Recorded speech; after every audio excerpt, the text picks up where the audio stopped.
మా ఆడబిడ్డలందరికీ శుభవార్త.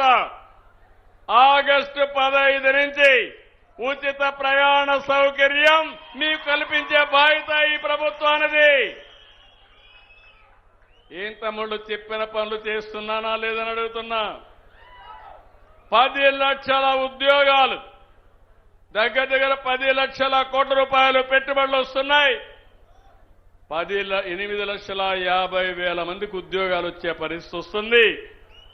నేను ఆ రోజు చెప్పాను, పిల్లలందరినీ కోరుతున్నా, సమయం వెయిట్ చేయొద్దండి, చదువుకోండి, స్కిల్ డెవలప్మెంట్ చేసుకోండి. మీరు ఇంటి దగ్గర కూర్చొని డబ్బులు సంపాదించవచ్చు, లేకపోతే మీరు పోయి ఆఫీసుల్లో పనిచేయచ్చు, ఫ్యాక్టరీలో పనిచేయచ్చు.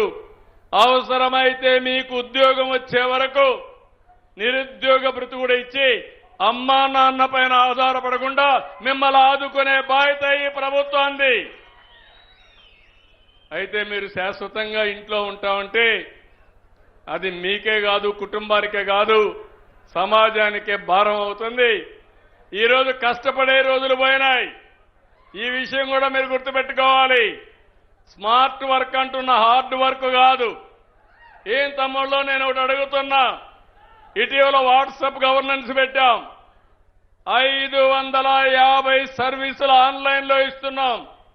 ఆగస్టు 15 నెలే.